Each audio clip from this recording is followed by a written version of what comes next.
Hey, everybody. All right, so we are working with text this week, designing text in works of art. And so yesterday, what we did was we designed an alphabet. And I wanted to say that you might use some of the work that you've already done to get ideas for how you want to complete your final work for this week. So, what I want to do is to just show you some strategies for how to use text and design it more so that it fits in particular shapes. So I thought I would do kind of something based around some spring goals. So I'm going to just write that here. Spring goals. All right. So the reason I wanted to write this is because when I do things like this, I usually count the letters that are in here. I want basically for this to go into this area. So the word spring has 6 letters and the word goals has 5. Whenever I start writing the word spring, because it has an even number, I'm going to start with the 2 letters in the center. When I start writing the word goals, because it has 5 letters, which is an odd number, I'm going to start with the one in the very center.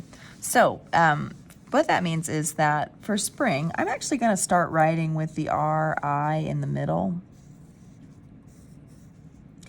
And the reason for that is because I think it helps me to understand where the rest of the space, how it needs to be filled up.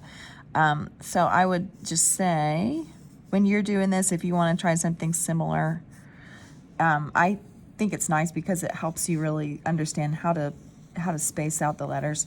Okay, so this is not my finished writing, but I do like to put the sticks in first to just, again, help me with the space. If I'm going to write the word goals, I'm going to start with the letter A. And okay. Okie dokie. All right, so at this point, what I can do is now think, I wonder which of these designs I might like to use for this particular type of text. And I sort of think of these as being the skeleton. So if I want to add some bulk or add some flavor to this letter S, I can kind of just draw around the outside of the line. And I think it might be a little bit tricky to tell like what's going on because there's so many lines here. But just be aware that essentially what I can do is once I have my letters like drawn out for everything, I can really just outline the parts that I want to keep. And let me do that. So I can outline the parts of the letters that I want to be visible later. And then I can erase the space in the middle that I don't want, which once you have done that for all of these letters, then your overall work will be, kind of neater and probably more presentable. Okay, so this is just an idea for how to maybe use spacing and also just, the benefits of outlining and erasing what you don't need. Okay, I wanted to just, on the topic of spring goals, maybe I'll just go ahead and start explaining, what are these other things? So I thought that healthy eating might be one of my spring goals, and so I'm going to write that down here.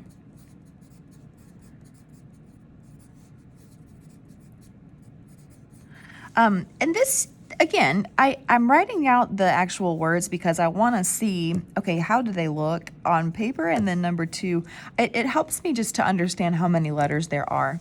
So for healthy eating, I thought I might put them here on something that looks like a plate. I traced a roll of tape and then I traced this Mod Podge. But if you wanted to make something round, you can trace anything that you have that's round.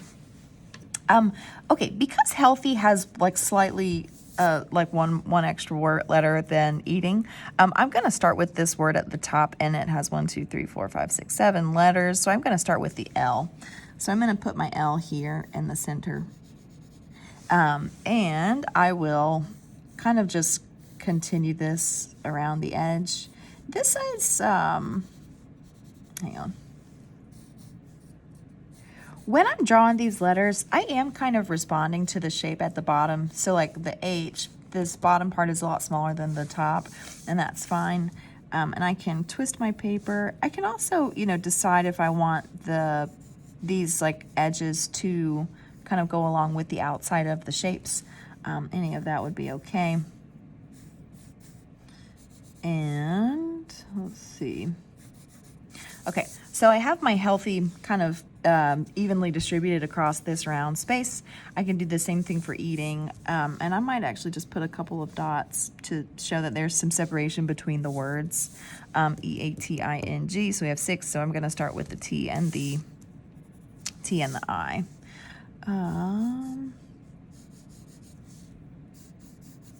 Okay.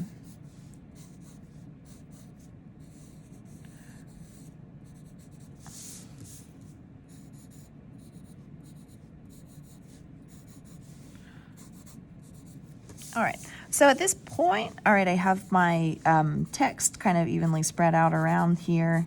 Because I just want to be kind of aware of your time, I'm not going to spend too much extra on this. Just wanted to kind of give you some demonstrations and some ideas for how you can use different shapes and sort of also fill in this space.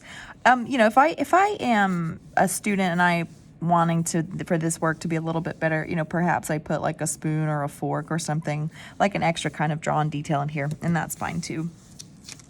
Okay, I was thinking about for this one, maybe just writing like a reminder to exercise. So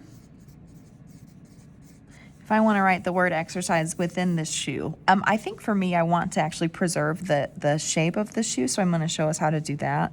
This has 1, 2, 3, 4, 5, 6, 7, 8 letters. So I'm going to start with the R and the C in the middle. Okay, so when I have my R and my C, I'm going to just try to place them as close to the center as possible. And I'll type in there, write in the rest of that.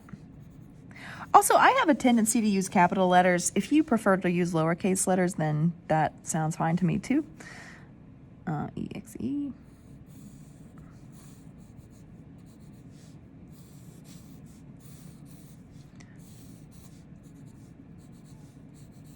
Okay, so if I want to have the letters actually take up the space that surrounds the shoe, what I'm going to do is try to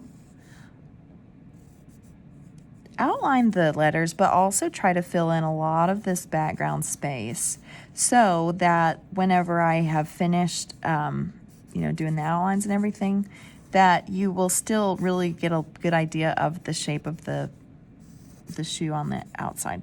So let me just do this.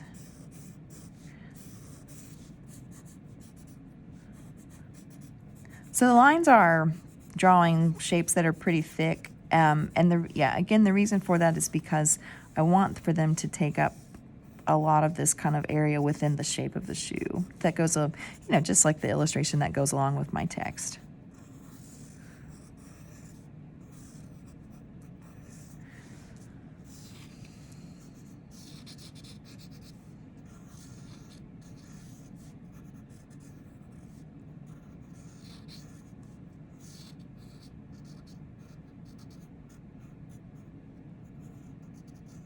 Okay, so now, even without the outline of the shoe, I eventually will erase this, so I just wanted to show you kind of what it looks like. Even without this outline here actually drawn, what I can do is actually just still look at like what I've written and have an idea that it fits in the shape of the shoe. So there's like a visual connection there. Okay, I think for this one, I thought it would be fun to do something about socializing. And because I am using this sort of phone shape, let me see. Socialize has 9 letters. So I think for me, I'm actually going to divide them up into 3 spaces. So I'll start actually with the center part, which is IAL.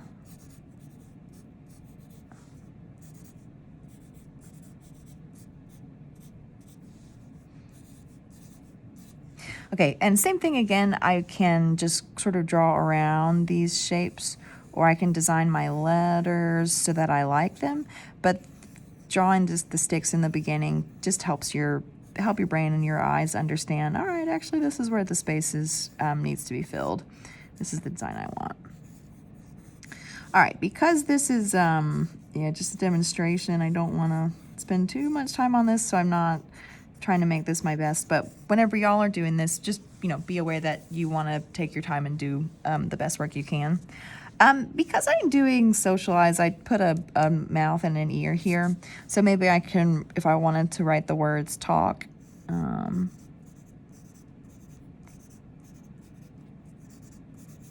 talk can fit here, and I can use the sticks to structure the rest of my letters or to structure the rest of the bulk. Also, if I were taking my time, I might take an opportunity to actually like change up the style of my letters. So maybe for listen, I can, I'll just write some cursive. Something to sort of fit in here. If you want to write cursive letters and also turn them into something that is three-dimensional, so if the P sort of is showing through. Like if I want to write listen, and now I want these to be two-dimensional as well, I can add bulk to the rest of them. This can be one way to do it, or if I can also, I guess, be a little bit more methodical.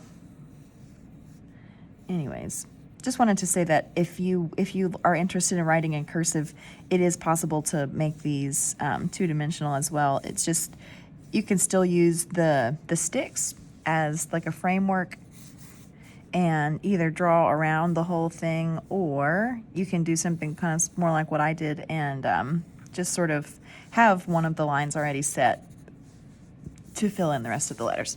All right, so anyways, but a lot of potential for how you can use letters and text to design images, and also there's a way to have the style of the letters sort of connect with the actual concept that you're going for. So this is sort of what we're going to be digging into for this current project.